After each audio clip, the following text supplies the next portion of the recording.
ওই সুন্দরী তলাটে নতুন নাকি? হায় হায়। প্রতি উত্তরে মেয়েটা ভ্রুকুচকে তাকায়। এমন রাগী মুড দিলে বুকে লাগে তো। এদিকে আসো। কেন এইদিকে আসতে হবে? আসো, তারপরে না হয় দেখা যাবে। আসতে বলছি না আমি? আর কোনো কথা না বলে রাস্তার এই মাথা থেকে রাস্তা পার হয়ে এ মাথায় টঙের একটা দোকানের সামনে এসে দাঁড়ায়। কি বলবেন তাড়াতাড়ি বলেন, আমার কাজ আছে। কাজ তো সবারই আছে, তা এত রাতে এই রাস্তায় আগে তো কখনো দেখিনি। জি, আমি এখানে নতুন এসেছি। নতুন জিনিসের আমদানি, মালটা খুব সুন্দর আছে রে। কি বললেন বুঝতে পারলাম না, কথা ঠিকভাবে বলবেন। এই বেয়াদব ছেলে, কথাবার্তা ভালোভাবে বলতে হয়। এটা কেমন ধরনের কথা? তা কোথায় উঠছেন? আমি কথায় উঠছি, আপনাকে কেন বলতে হবে? আপনার সাহস আছে বলতে হবে। যেখানে আমার সামনে কেউ দাঁড়িয়ে কথা বলতে হিসু করে দেয়, সেখানে আপনি আমাকে ঝাড়ি মেরে কথা বলতেছেন। এখানে তো কিছুই দেখেননি। টিস করার অপরাধের ভয়াবহতা আপনাদের জানা নেই। দোস্ত, মায়াটা খুব ঘুরাইতেছে, একটু পাশে নিয়ে গিয়ে জোর ভেঙে দিই। আকাশ রবির দিকে চোখ বড় বড় করে তাকায়। রবি ভয় পেয়ে যায়, সে আর কোনো কথা না বলে চুপ হয়ে যায়। এইভাবে তাকানো কি আছে, আমি তো মজা করছিলাম।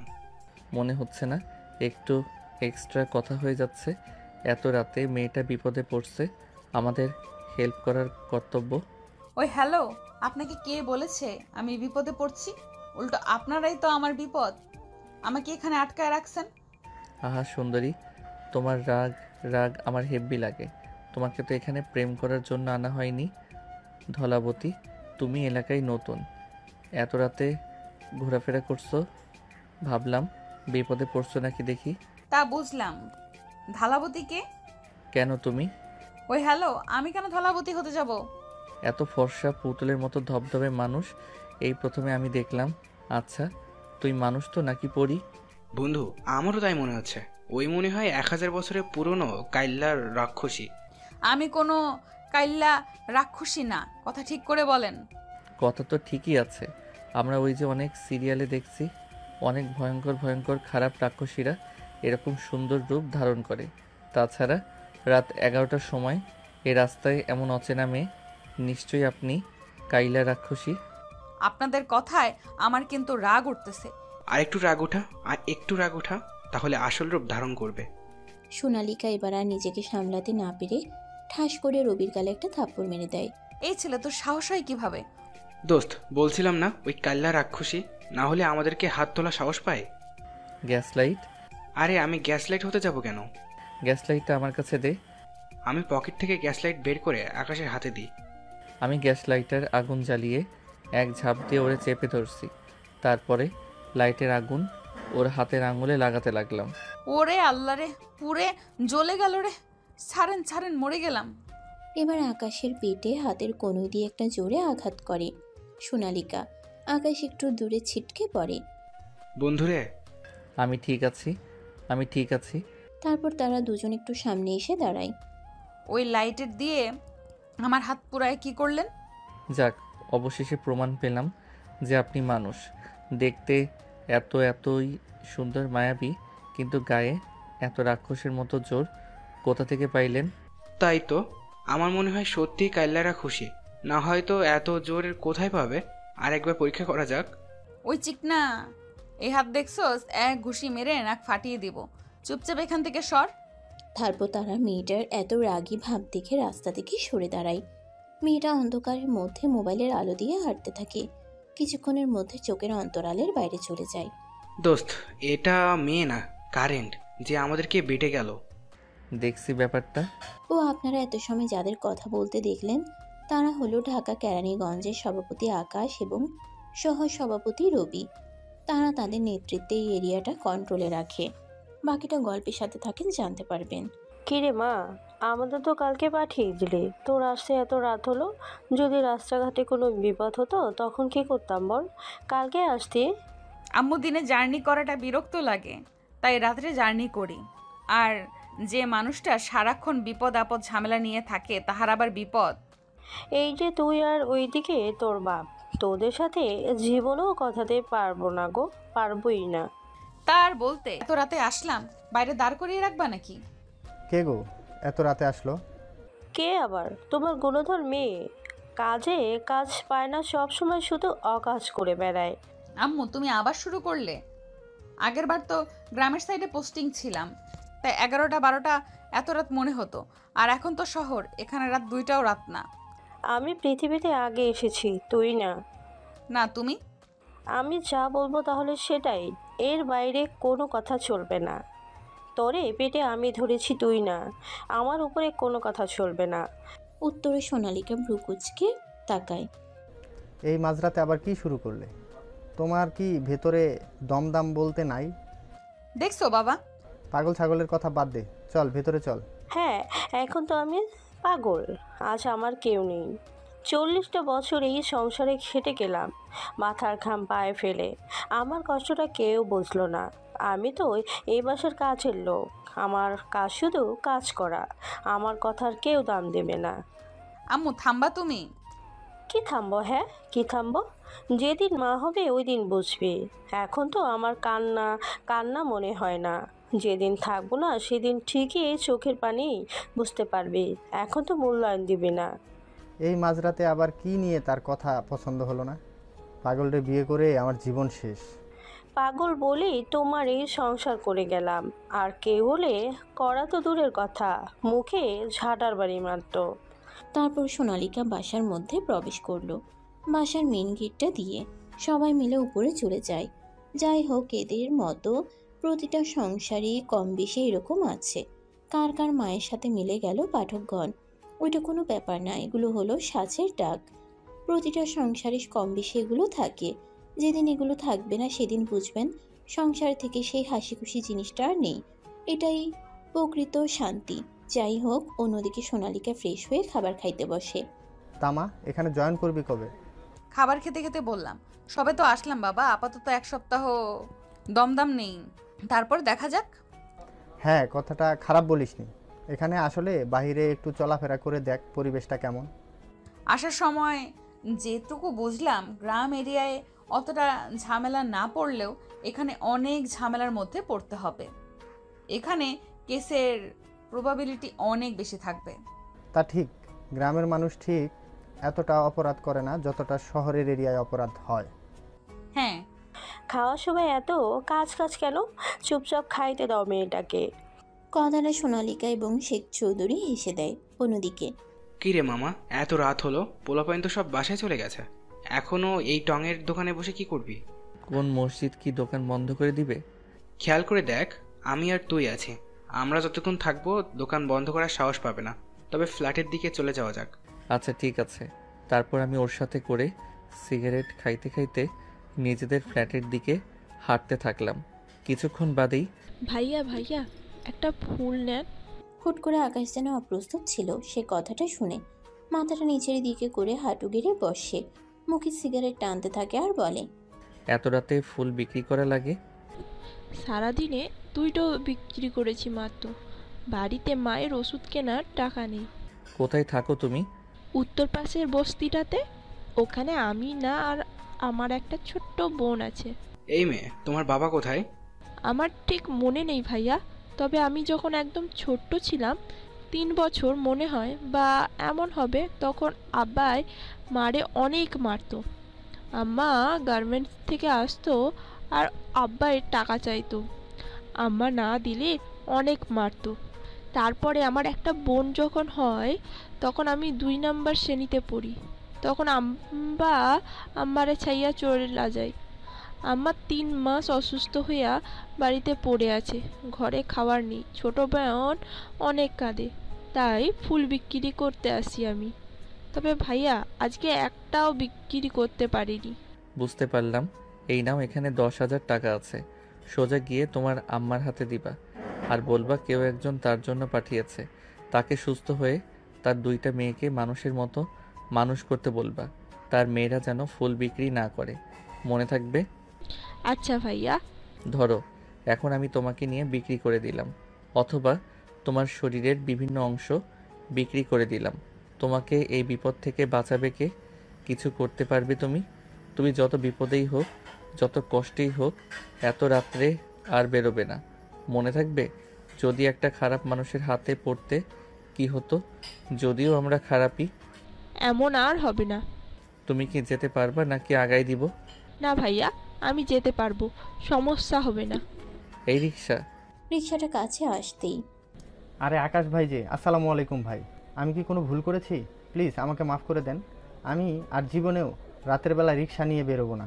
আরে রবি, এই ছেলেটারে চিনিস তুই? আরে উত্তরপাড়ার সিদ্দিকের ছেলে। কাছে আসো তুমি।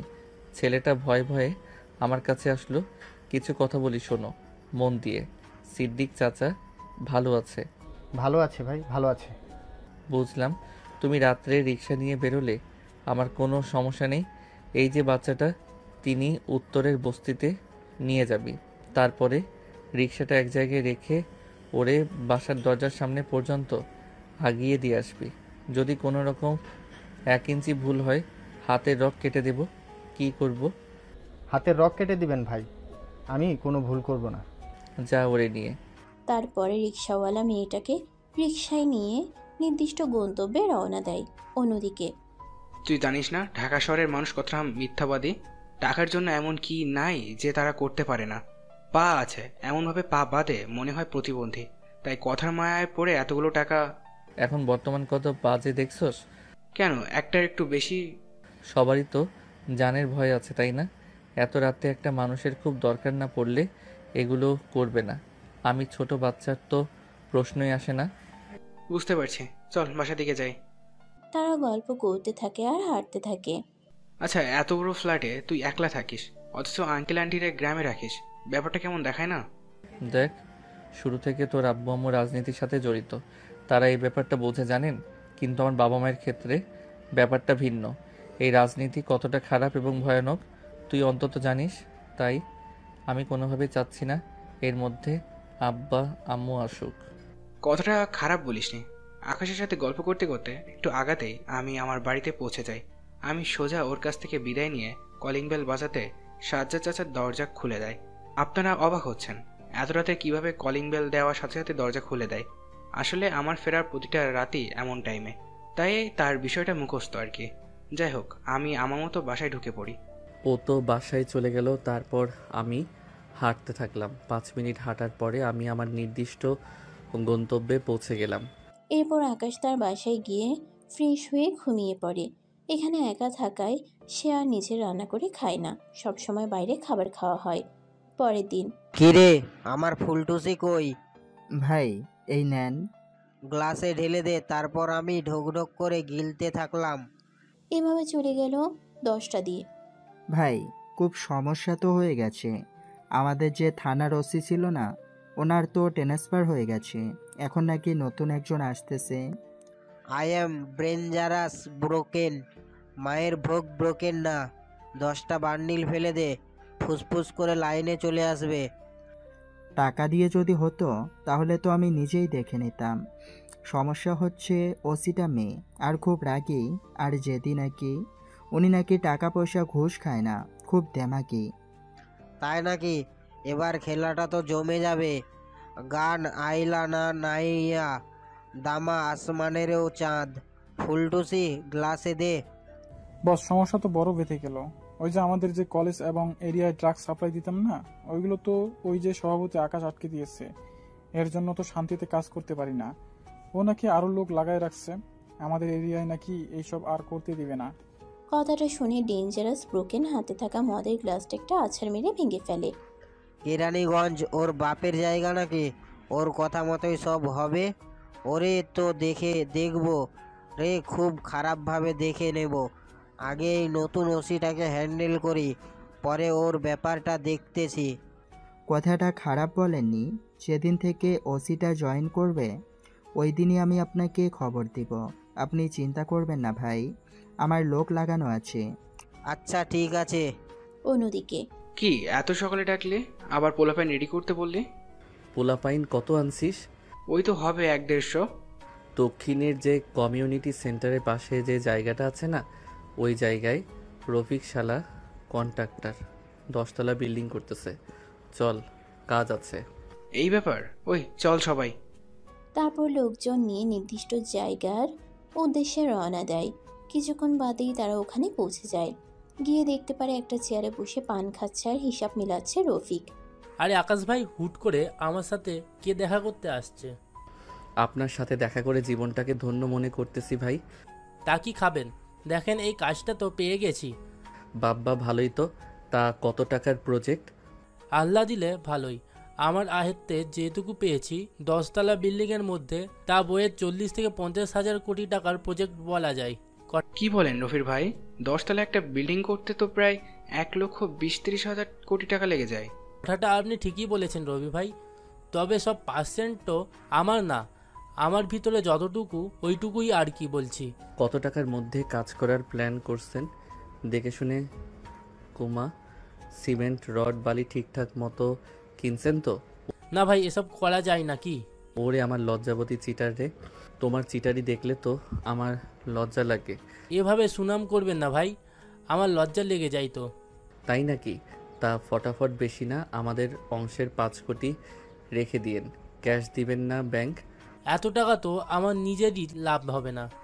কথা বললেই 1 কোটি করে বাড়বে, 6 কোটি। তুই যে পরিমাণ চিটার আর এমসি কোয়ালিটির লোক, তুই তো অর্ধেক টাকা চুরি করবি এর থেকে। দেখা যাচ্ছে 40 বছরের জায়গায় এই বিল্ডিংটা 10 বছরে ভেঙে যাবে। আমি চাইলেও তোকে আটকাতে পারলেও বাংলাদেশে আনাচে কানাচে তোর মতো লোক আছে, তাদের কে আটকাবে?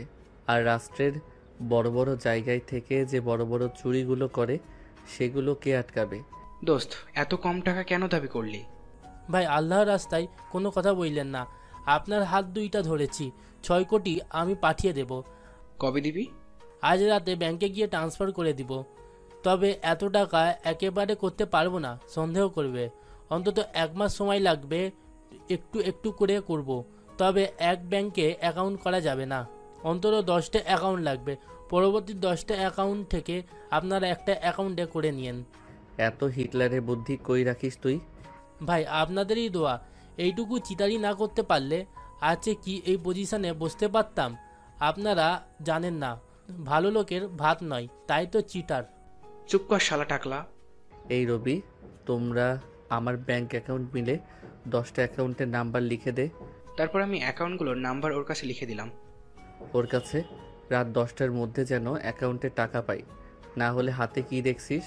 ওই দাসা দিয়ে তোর বিচি কেটে নেওয়া হবে। তারপর তারা সবাই ওখান থেকে তাদের পার্টি অফিসে চলে আসে।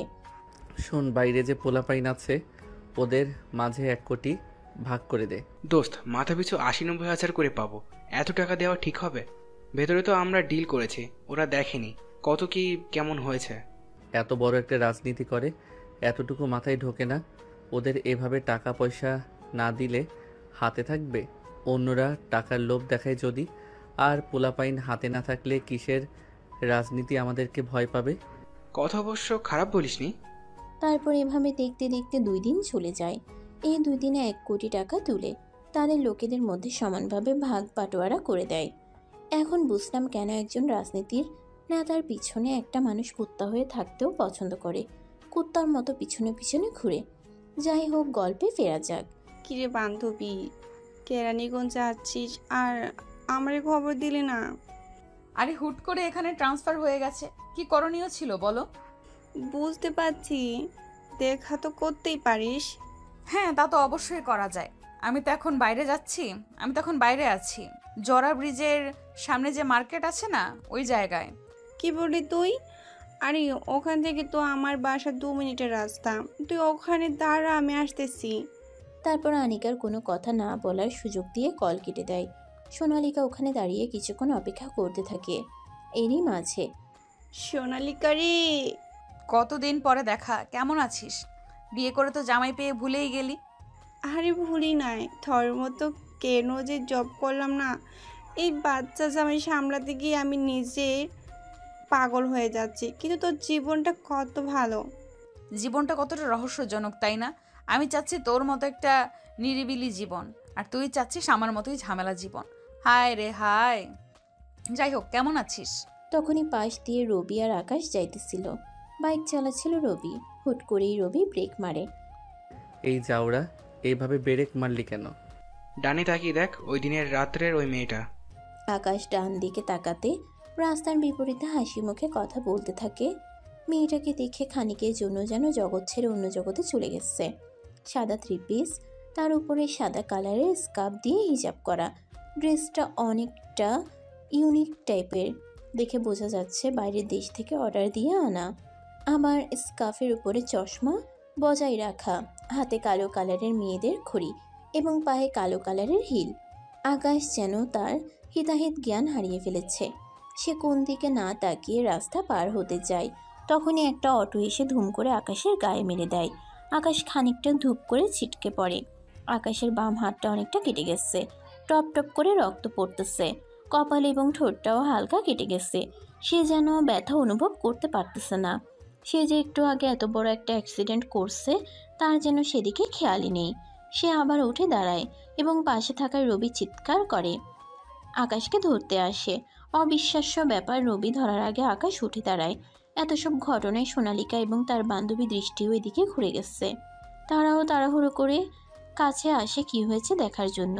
তখনই আকাশ নিজের মতো বিড়বিড় করে জোরে বলতে থাকে, হে অপুরুষী রূপময় সুন্দরী, সৃষ্টির সেরা সৃষ্টি কি তুমি? একটা মানুষ কি করে এতটা সুন্দর হতে পারে? কিভাবে হতে পারে একটা মানুষ কিভাবে এতটা সুন্দর? হায়, তোমার ওই দৃষ্টি আমার দিকে যেন তীরের মতো লাগে। তুমি কি আসলে এতটা সুন্দর, নাকি আমি ঘুমিয়ে স্বপ্ন দেখতেছি? কথা বলতে বলতে আকাশ সোনালিকার মুখের একদিকে তার কাটা বাম হাত রেখে বলতে থাকে, না, তোমাকে তো স্পর্শ করা যায়, তার মানে তুমি সত্যি সত্যি তুমি মানুষ। তবে আমার বিশ্বাস করতে কষ্ট হয়, তুমি কি কোনো পরী বা জিন যে রূপ ধরে আছো? এতটা সুন্দর তুমি কি করে? ওই ছেলে কি বলছো? তোমার মাথা ঠিক আছে? ওর হাত দিয়ে রক্ত বেরোচ্ছে, ডাক্তারের কাছে নিয়ে যান সবাই। দোস্ত, তোর হাতটা অনেক কেটে গেছে, অনেক ব্লিডিং হচ্ছে। তুমি কেন এত সুন্দর? তোমাকে মনে হয় আজীবন দেখে যাই, আমার চোখের পলক পড়ে না। তুমি কেন কেন এতটাই সুন্দর? মানসিক পাগলটাকে কেউ ধরে নিয়ে যান। কি বলতেছে সে নিজেই জানে না। এই রূপময়, তোর রূপময়ের খেতায় আগুন, বালের বাল, তাড়াতাড়ি চল। রবি তার হাত চেপে ধরে কাটা জায়গায়। তারপরে জোর করে আকাশকে রবি তার বাইকে উঠায়। রবি বাইক চালিয়ে হাসপাতালের দিকে রওনা দেয়। আকাশ অপলক দৃষ্টিতে সোনালিকার দিকে তাকিয়ে থাকে। কিছুক্ষণের মধ্যেই তারা হাসপাতালে পৌঁছে যায়। হাসপাতালে যাওয়ার পরে তাকে প্রাথমিক ট্রিটমেন্ট দিয়ে কিছু ওষুধ লিখে দেয়। অবশ্য তার হাতে 3টা সেলাই দেয়া লাগছে। অন্যদিকে, খিরে, তোর মুখে তো রক্ত লেগে আছে। কি বলবো বা করবো দেখলি তো সবাই। আজ আমরা সুন্দর না বলে আমার প্রপোজাল পাইও না। হ্যাঁ রূপময় সুন্দরী। কুটনি, এক লাথি মারবো, থামবি? তুমি কি সত্যি মানুষ নাকি পরী নাকি পুলিশ? আমি তোমার রূপে মুগ্ধকর। আনিকার বাচ্চা, তোর পাছায় আগুন। সরি আর বলবো না। রাস্তাঘাটে এইসব বলদগুলো কই থেকে আসে আল্লাহ জানে, তবে ছেলেটা কেমন যেন চেনা চেনা মনে হচ্ছে আগেও কোথাও যেন দেখেছি। আবার স্বপ্ন দেখিসনি তো? আরে না, আর কাজ পাইলাম না, খেয়ে দে। চল সামনের দিকে যাই, মুখ ধুতে হবে। তোর মুখে রক্তর দাগ লেগে আছে। আজ অনেকদিন পর দেখা, একটা ট্রিট দি তোরে। ঠিক আছে, ট্রিট তো আমার দেওয়ার কথা। চাকরি পাইলেই সবাই বড়লোক হয়ে যায়। কলেজ লাইফে একজনকে ট্রিট দেওয়ার ভয়ে পালাতাম, খাবার খেয়ে টুক করে কেটে পড়তাম। কিন্তু এখন দেখ, ট্রিট দেওয়ার মতো সামর্থ্য সবারই আছে, কিন্তু আগের মতো সেই মজাটা নেই। হ্যাঁ রে, ঠিক বলছো, সময় পরিবর্তনশীল। ওই দিনগুলোরে খুব মিস করি। তারপরে তারা গল্প করতে করতে ফ্রেশ হয়ে একটা রেস্টুরেন্টে বসে কিছু খাবার খেয়ে আড্ডা দিতে থাকে। অনেকদিন পর এক বান্ধবী অন্য বান্ধবীকে পেয়েছে। ঘটনাটা যাদের সাথে ঘটে শুধু তারাই বুঝতে পারে। অন্যদিকে, কি রে, তোর মাথায় কি সত্যি কোনো সমস্যা হয়েছে? উত্তরে চুপ করে আসিস কেন, বল। কি বলবো বল? ওরে দেখার পরে আমি সত্যি পাগল হয়ে গেছি। আমার মাথায় সমস্যা হয়ে গেছে। আমি কি করব? একটা মানুষ কিভাবে এতটা সুন্দর হতে পারে? বাবা, লাভ অ্যাট ফার্স্ট সাইট এটাকে হয়তো বলে। আজকে নিজের চোখে না দেখলে বুঝতামই না। জানি না রে, ওর মুখ আমার চোখের সামনে ভেসে আছে। ওরে আমার লাগবে, খুব করে লাগবে। এইটা কোনো ব্যাপার হলো? এতদিন পরে একটা মেয়েকে আমার বন্ধুর ভালো লাগছে। চিন্তা করিস না, যেভাবে হোক আমি দেখছি। খুব তাড়াতাড়ি ছেলে পেলে লাগায় দে খুঁজতে। আমার আজকের মধ্যেই ওকে চাই, চাই চাই চাই মানে চাই। একটু ঠান্ডা হ। ওই মেয়ের কি কোনো পিক আছে? থাকলে ছেলেপেলের কাছে দিলেই ওরা খুঁজে দিত। আমাদের এরিয়া যেহেতু, পেতে আর কত সময় লাগবে? আমি এত সব কথা জানি না, আমি শুধু একটা কথাই জানি। বুঝতে পারছি তুই কী জিনিস। দোষ, তেমন অস্থির হইস না, তোর শরীর কিন্তু অনেকটা অসুস্থ। যেখানে ওকে দেখলাম ওরা আশেপাশে সিসিটিভি ক্যামেরা কালেক্ট করতে বলো, তারপর খোঁজ লাগা। ভালো বুদ্ধি দিয়েছিস তুই। আচ্ছা, দেখতেছি। তারপরে কথা মতো রবি তার কাজগুলো করতে থাকে। সিসিটিভি ফুটেজ কালেক্ট করে তার নিজেদের লোকের কাছে দিয়ে খুঁজতে লাগিয়ে দেয়। দেখতে দেখতে 2টা দিন চলে যায়, কিন্তু এখনো ফলাফল শূন্য। কেউ কোথাও এই মেয়েটাকে খুঁজে পায়নি। নাম আমার আন্টার্কটিকা, তাই বলে আন্ডারপ্যান্ট মনে করে ভুল ভাবিস না।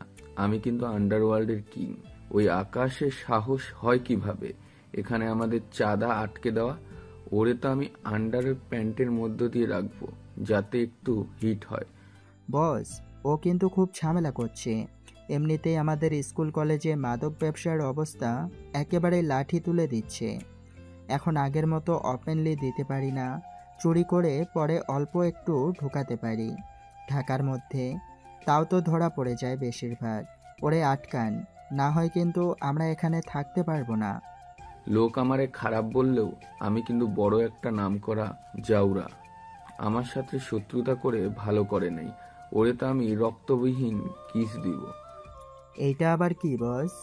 এটাকে বলে রোমান্স, আমার স্পেশাল রোমান্স। ওর বাড়ির লোক কে কে আছে? ওর বাড়ির লোক দিয়ে কি করবেন? বড় কাউকে শিক্ষা দিতে গেলে কখনো সরাসরি তাকে ধরতে হয় না। প্রত্যেকটা মানুষই দুর্বল তার ফ্যামিলিতে। ফ্যামিলি ধরলে পই পই করে সোজা হয়ে যাবে রাস্তায়। ও আচ্ছা, এই জন্যই কখনো ওর পরিবারকে আমরা দেখি নাই বা শুনতে পাইনি যে ওর পরিবার আছে। আসলেই অনেক চালাক। চালাক যদি না হয় এত বড় একটা নামকরা গ্যাং চালাতে পারে? কথাটা একদম ঠিক কথা বলেছেন বস। ওর যেহেতু পরিবার নেই, তাহলে সোজাসুজি ওর উপর অ্যাটাক করতে হবে। আরে, ওর সাথে ওর চেলা রবি আগের কাজ করত। আস্তে আস্তে ওরে বন্ধুর জায়গা দিয়ে দিছি। ওই রবি জীবন থাকতে ওর উপর অ্যাটাক হতে দেবে না। আরও তো পোলাপাইন আছে, আর না বলি। তা তো বুঝলাম, ওরা তো আর জানবে না। হুট করে এমন এটাকে মরতে হবে যাতে সে সরে যাওয়ার জায়গা না পায়। তাহলে ভাই কালকে করি। কালকে ওদের একটা প্রোগ্রাম আছে, শুনছি মিছিল বের করবে ওখানেই। তোর আসলে মাথায় সমস্যা। মিছিলে এত মানুষ থাকবে, ওর মধ্যে কিছু করা যাবে না। যখন নিরিবিলি অফিস রুমে থাকবে তখন হুট করে। তখনও তো 8-9 জনের সাথে থাকে। পিছনে ফিরিয়ে দেখ আমার লোক কতজন হবে। তাও তো 50 কিংবা 70 জন হবে। তাহলে 8 জন আমাদের সামনে দাঁড়াতে পারবে। কালকেই হোক খেলা। আসলে আমি একটা নামকরা জাউরা। বস, আপনি নিজের সুনাম করলেন না বদনাম? যে লোক নিজের বদনাম শুনে নিজেই নিজেকে বদনাম করে আনন্দ পায়, তাহলে সেই লোক যাই বলে তাতেই তার সুনাম। আপনার থেকে অনেক কিছুই শেখার আছে। তা তো ঠিকই, এত বছর কি বাল শিখতে পারলি? বস, একটা সমস্যা হয়েছে। এত বড় মারামারি হবে, আগের ওসি থাকলে কিছু টাকা পয়সা দিয়ে সেটিং করতে পারতাম। কিন্তু কালকে তো যতটুকু আমার কাছে খবর আছে, ওই বলেছিলাম না ওই মহিলা ওসি জয়েন করবে। মাইয়া মানুষের কাজ রান্না বান্না করা, এইসব দেখলে তারা ভয় পাবে, কিছু করতে পারবে না। বাদ দে তো। তাহলে আমি এদেরকে নিয়ে সবকিছু প্ল্যানিং করে ফেলি। সবকিছু প্ল্যান করে আমাকে জানা, তারপর যেখানে যেখানে ভুল আছে আমি এগুলো ঠিক করে সাজিয়ে দিচ্ছি। তারপরে তাদের মতো তারা কাজ করতে থাকে। কিরে, মেয়েটার কি খুঁজে পাইছিস? না রে, অনেক খুঁজেছি, পাইনি তো। তোরা বাল একটা কাজেরও না। একটা মেয়ে কি হাওয়া হয়ে যাবে যে তারে খুঁজে পাবি না? আরে খুঁজছি তো, পেয়ে যাব, আর একটু সময় দে। আচ্ছা, কালকে মিছিলের কি করবি? আমার মন মেজাজ ভালো না, তোরা গিয়ে মিছিলটা করে আয়। তুই না গেলে তো হবে না। সবাই তো মিছিল দেখে না, দেখে যে মিছিলে কে কে আছে। আচ্ছা, পোলাপাইনদের সব রেডি রাখিস, বাকিটা দেখব নে। তারপরে রবি তার মতো সব কিছু গোছাতে থাকে মিছিলের জন্য। অন্যদিকে আকাশ এক চেয়ারে বসে উদাসীন হয়ে কি ভাবতে থাকে। এভাবে দেখতে দেখতে দিনটা কেটে যায়। পরের দিন সুন্দরভাবে মিছিলটা সবাই মিলে পরিপূর্ণ শেষ করে। মিছিলের সময় আশেপাশে অনেক পুলিশ ছিল যাতে কোনো বিশৃঙ্খলা না হতে পারে। মিছিল শেষ করে যে যার মতো চলে যায়। অন্যদিকে আকাশ, রবি এবং তাদের কিছু কাছের বড় নেতা কর্মীরা তাদের অফিসে বসে রেস্ট নিতে থাকে। তখনই কোথা থেকে কারা যেন এসে উড়াধুরা রুমটাকে লক্ষ্য করে গুলি করতে থাকে। উপায়ান্তর না পেয়ে যে যার মতো এদিক ওদিক পালাতে থাকে। দোস্ত, আমাদের উপর আক্রমণ হয়েছে, তুই আমার সাথে আয়। আরে সবাইকে রেখে কোথায় যাব আমি? আমি আছি না, এই দিকটা আমি সামনে নেব। তোকে ওয়াশরুমে ঢোকার লক করে রাখি, তুই ভেন্টিলেটর দিয়ে উপরে উঠে বসে থাকবি। তোর কি মাথায় সমস্যা? আমি যদি এখান থেকে সরে যাই ওদের সাথে পারবে? ওরা সংখ্যায় কত দেখেছিস? কিছুক্ষণ আগে মিছিল শেষ হলো, সবাই এখনো বাসায় যায়নি। আমি সবাইকে ইনফর্ম করে দিচ্ছি, ওদের আসা পর্যন্ত তোকে লুকিয়ে থাকতে হবে। এই আকাশ কখনো কাউকে ভয় পায় না। আজকে অ্যান্টার্কটিকার একদিন কিংবা আমার একদিন। অনেক সুযোগ দিয়েছি, ড্রাগস দিয়ে পুরো কিশোর বাচ্চাদেরও ধ্বংস করে দিচ্ছে। অনেক ছাড় দিছি, আজকে আর ও বেঁচে থাকবে না। বাস্তবতা আলাদা, এখানে এভাবে গোলাগুলি হলে তোর গায়ে লেগে যেতে পারে, তুই একটু সেফ। আলবাবা মতিঝিল, সবাই ভালোবাসে আমাকে জাউরা বলে। আহো রোমান্টিক জাউরা। আমি না অনেক রোমান্টিক, বিশ্বাস করো সোনা পাখি। তবে রোমান্টিকতার পাতায় আজকে আকাশ সোনা তুমি বাঁচতে পারবে না। আজকে তোমার বন্দুকের নল দিয়ে ইষ্টু ইষ্টু ফুটো করে দেব। খুব বেশি ব্যথা পাবা না, অল্প ব্যথা দিব, হুশ করে মরে যাবে। জীবনে অনেক জ্বালাইছিস, এতদিন তোকে সুযোগ দিলেও আজকে তুই বেঁচে যেতে পারবি না। তোর চ্যাপ্টার এখানেই শেষ। সিংহ যখন কথা বলে পাশ থেকে কুত্তার বাচ্চাকেও ঘেউ ঘেউ করতে হয় না। এটা আইন পরিপন্থ। এর একমাত্র শান্তির পরিচয় সিল মেরে দেওয়া। ওহ বস, যত দেখি আপনার উপরে ততই ফিদা হই। শালারে এখনই মেরে দেই। দেখা যাবে কে কাকে আগে মারবে। আরে ও মন্দির পুত, গলাগলি না থামালে এত সময় তো ফুটিস হয়ে যাইতি। তোদের জন্য স্পেশালভাবে ১,৫০০ রাউন্ড আনা হয়েছে। এই দেখ, মাঝে একটা দাগ দিয়ে দিলাম। এই দাগের এই সাইডে আমাদের পিছনে তাকিয়ে দেখ কত। আর তোর দিকে মাত্র ৬ জন, ৩ জন তো আগেই কেল্লাফতে। আমি কিন্তু আমার আপন মানুষের মৃত্যুর হিসাব বাকি রাখি না, সব সমান সমান করে দেই।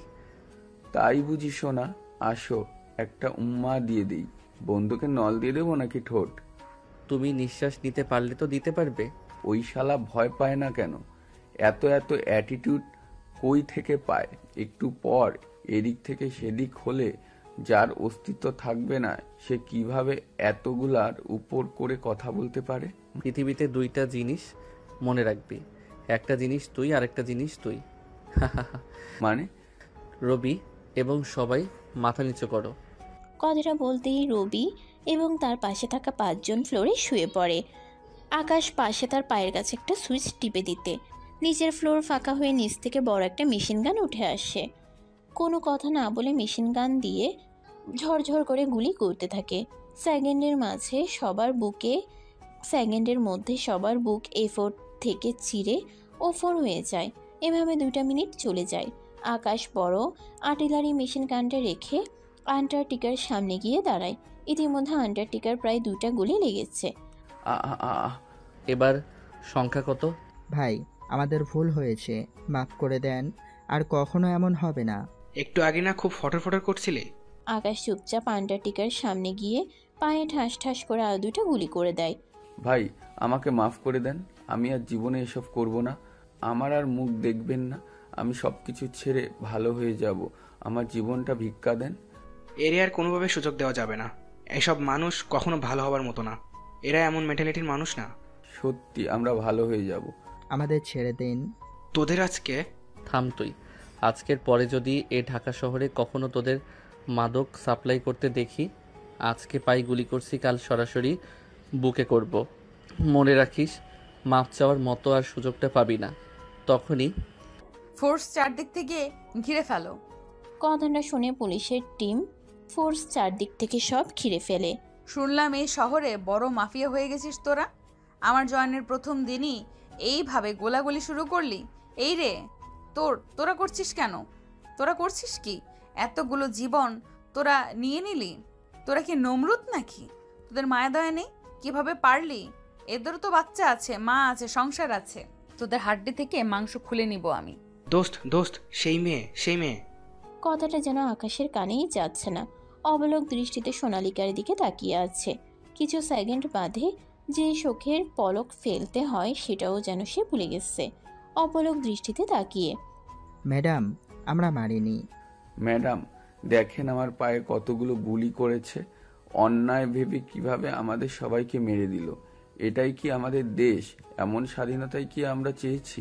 কোথায় আইন ব্যবস্থা, কোথায় প্রশাসন? আহারে, কুত্তার লেজ কখনো সোজা হয় না, আর তোরা কখনো সোজা হবি না। ম্যাম, এরাই আক্রমণ করতে আসছিল, আমি শুধু আত্মরক্ষা করেছি। হত্যা অপরাধী হত্যা, এর বাইরে কিছুই নেই। আত্মরক্ষা করতে গিয়ে এতগুলো মানুষ হয়ে যাবে। আপনারা পুলিশকে কল দিতেন। আমাদের কেন বাইরে থেকে কল দেওয়া শুনে আসতে হলো যে ম্যাডাম ভেতরে অনেক গুলাগুলি হচ্ছে? ম্যাডাম, বোঝার চেষ্টা করেন, বিষয়টা ভিন্ন। আরে এইটাই সেই ছেলেটা না? ওই দিন আমার সামনে অ্যাক্সিডেন্ট তুমি করেছিলে না? সে নির্লজ্জ বেয়াদবটা আজও কেমন ক্যাবলা কান্তের মতো তাকিয়ে আছে। এক থাপ্পড় দিয়ে দাঁত ফেলে দিব, দাঁত ভেঙে ফেলবো। প্রতি উত্তরে কোনো কথা না বলে আকাশ অপলক দৃষ্টিতে তাকিয়ে আছে। এবার আর সোনালীকে সহ্য করতে না পেরে, এমনিতে তার মাথা গরম ছিল, গিয়ে ঠাস করে আকাশকে একটা থাপ্পড় মেরে দেয়। এই বেয়াদব কোথাকার, তোর বাড়িতে মা বোন নেই? কথা শেষ নাই হতে আকাশ তার হাতটা দিয়ে তার মুখে হাত দিয়ে কপালে একটা চুমু এঁকে দেয়। এটা কি হলো? তুমি কি করে এতটা সুন্দর হতে পারো? হ্যাঁ প্রিয়সী, কি করে পারো তুমি এতটা মায়াবী হতে? কখনো কোনো মেয়ের প্রতি আমার বিন্দুমাত্র আগ্রহ জাগেনি, কিন্তু তুমি আমাকে কি বাঁধনে বাঁধিলে যে তোমার প্রাণে নাহি চোখ সরানো যায়। তোমার জন্য আজ কিঞ্চিত সময় কবি হতে ইচ্ছে করে। এতটা সুন্দর কেমন করে হে অপরূপসী রূপময় সুন্দরী বালিকা, দুর্দশা মায়াবী। আর কি বলে আমি তোমাকে সম্বোধন করব? কি বললে আমি আমার মন উজাড় করে তোমাকে সবটা বলতে পারবো? কি বললে, কি করে আমি আমার সব কথাগুলো তোমাকে শোনাতে পারবো? এই খুনি ছেলে, কথা ঠিক করে বলবি। তোর মতো কিশোর গ্যাংয়ের লিডাররা কখনো ভালো হতে পারে না। তোরা 1-2-তে মানুষ মারিস। ম্যাডাম, ও তো বেজন্মা, ওর জন্মের ঠিক নেই। পাড়ায় পাড়ায় টিপ মেরে ওরে জন্ম দিছে ওর মা, তাই মেয়েদের দেখলে এসব কথা বলে। কথাটা শুনে আকাশের যেন রক্ত মাথায় উঠে পড়ে। সে আর নিজের মধ্যে নিজেকে খুঁজে পায় না, এক হিংস্র বাঘে রূপান্তরিত হয়ে যায়। কোনো ছেলেই হয়তো তার সামনে তার মা বাবাকে নিয়ে এমন কথা বললে সহ্য করতে পারবে না। আকাশও তার বেলায় একই রকম। আশেপাশে এতগুলো পুলিশ ফোর্স, তারপর আকাশ দৌড়ে গিয়ে ওর গলা টিপে ধরে, ধরে এসে ধরে ধরে দেওয়ালে চেপে ধরে। দেওয়ালে চাপতেই সাথে সাথে সব পুলিশ ফোর্স সবাই মিলে আকাশকে ছাড়ানোর চেষ্টা করে, তবে কিছুতেই কোনো কিছু হয় না। এভাবে 5টা মিনিট চলে যায়। এই 5 মিনিট সামনে থাকা ছেলেটা দুনিয়ার মায়া ত্যাগ করে চলে গেছে, তাও তার ডেড বডি ওভাবে চেপে ধরে আছে, আর হিংস্র বাঘের মতো গর্জন করতেছে আকাশ। এই একটা সময় অবস্থা বেগতিক দেখে সোনালীকা আকাশের সামনে গিয়ে তার গলা চেপে ধরে এক ধাক্কা মারে। কিছুটা দূরে ছিটকে পড়ে আকাশ। তখনই আকাশ আবার ছুটে যাবে ওই মেয়েটাকে থাপ্পড় মারতে, হাত উপরে তোলে। এরপর যখন দেখে সোনালীকা হাতটা সে নামিয়ে ওই জায়গায় বসে পড়ে আর মা মা বলে চিৎকার করতে থাকে। মা, মা গো, ও মা। আকাশ, কথাটা বলে দৌড়ে গিয়ে রবি আকাশকে জড়িয়ে ধরে। সময় নষ্ট না করে সোনালীকা সবাইকে হ্যান্ডকাপ পরিয়ে দেয়। তারপর সবাইকে নিয়ে যখনই বাইরে বেরোবে তখনই সোনালীকার ফোনে কল আসে। হ্যালো, তুমি কি সোনালীকা বলতেছো? এই থানার ওসি বর্তমান। জি, আমি সোনালীকা বলতেছি। আমি এএসপি প্রকাশ চৌধুরী। আশা করি আমাকে চিনতে পারছো। Yes sir. হ্যাঁ, আপনাকে কেন চিনব না? কোনো কি সমস্যা হয়েছে? আমি কি কোনো ভুল করেছি স্যার? দয়া করে আমাকে জানাবেন। তুমি কোন অর্ডারে NS/2 রোডে তুমি রেড করছো? তোমাকে কি উপর থেকে পারমিশন দেওয়া হয়েছে? আসলে স্যার, এখানে প্রচুর পরিমাণে গোলাগুলি হচ্ছিল। আশপাশ থেকে সাধারণ জনগণ বারবার ফোন দিয়ে থানায় বলতেছিল যেখানে নাকি এই অবস্থায়, তাই আমরা এখানে এসেছি বিষয়টা পর্যবেক্ষণ এবং দেখতে, যাতে বড় কোনো দুর্ঘটনা হয়। ছোট মানুষ, এত বোঝা ভালো না। গেটের বাইরে মিডিয়া অপেক্ষা করছে, অনেক কষ্টে তাদের আটকে রাখছে ভিতরে ঢোকা থেকে। বাইরে গিয়ে বলবেন 2টা গ্রুপের মধ্যে সামান্য গোলাগুলি হয়েছে। দেশে সামান্য কিছু মানুষের ক্ষয়ক্ষতি হাতে পায়ে রয়েছে, খুব দ্রুত তারা সুস্থ হয়ে যাবে। এত বড় মিথ্যা বলতে পারবো না স্যার আমি। এখানে আরো অনেক 60-70 জনের উপরে ডেট, কিভাবে কি বলবো? তোমার মাথায় ঘিলু আছে? এটা যদি বাইরে জানাজানি হয়, প্রশাসনের উপরে কি পরিমাণে চাপ আসবে।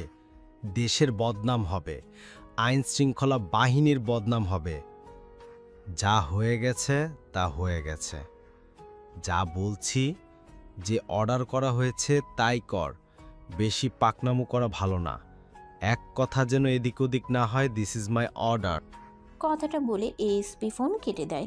বাধ্য হয়ে ইচ্ছা থাকা না সত্ত্বেও সোনালিকা বাইরে গিয়ে যেমন বলছে মিডিয়ার কাছে ঠিক তেমনই ঘটনা উপস্থাপিত করছে সোনালিকা।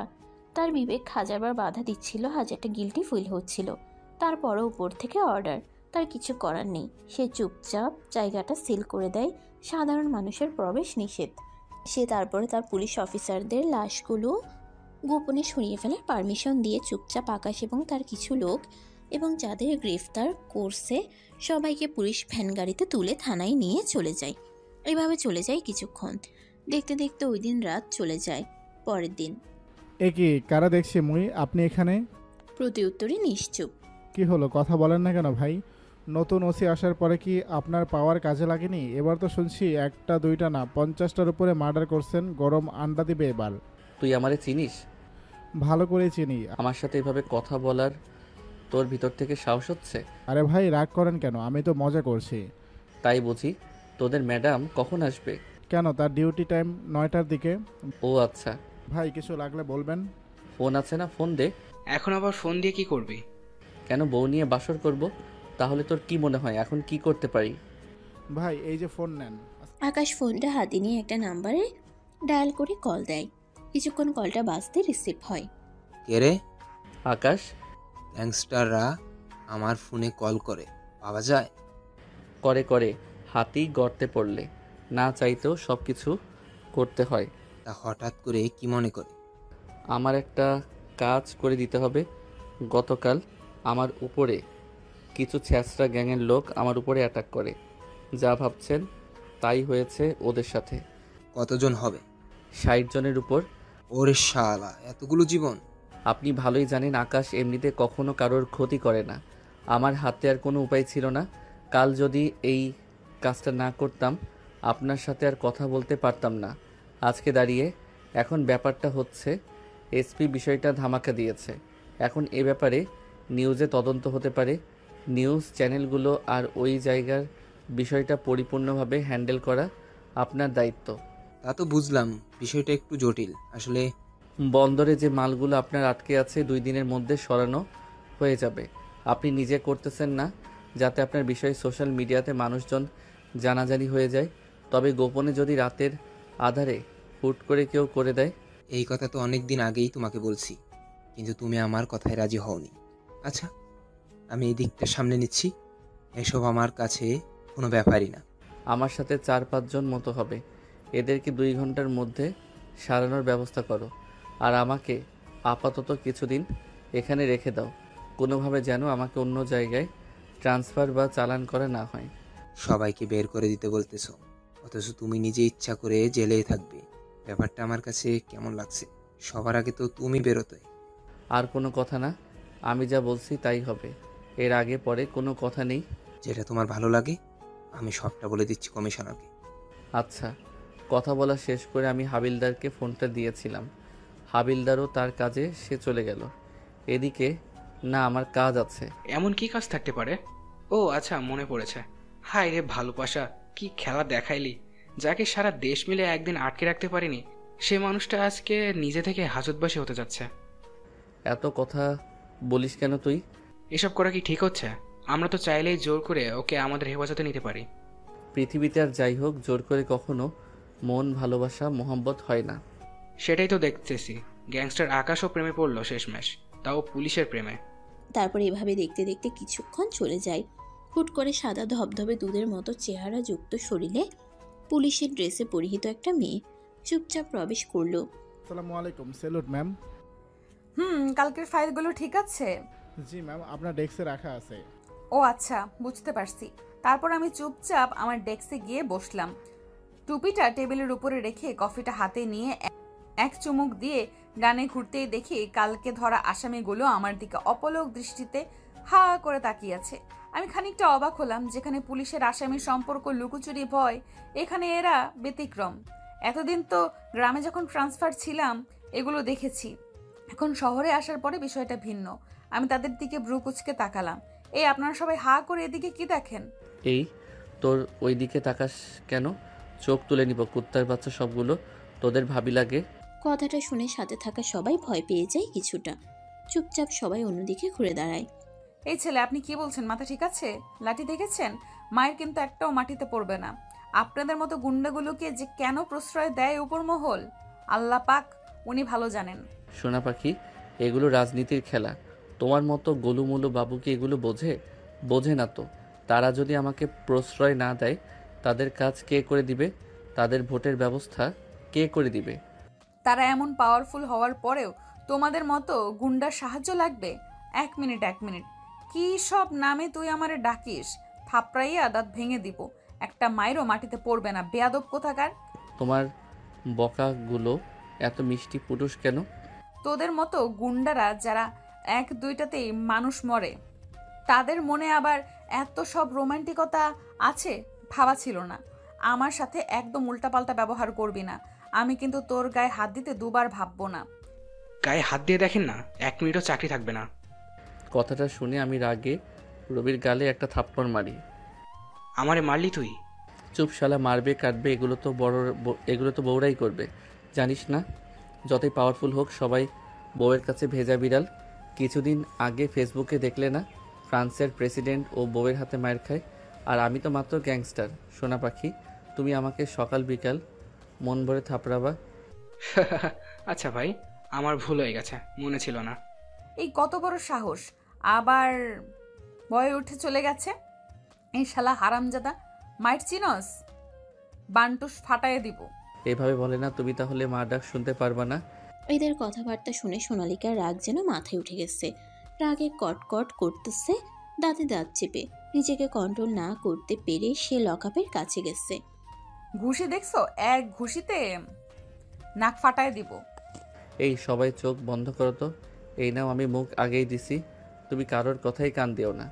মনের মতো থাপ দাও তো, ঘুষি মারো, যাতে তোমার চিহ্নের দাগ নাকে লেগে থাকে। তুই শালা সাইকো নাকি?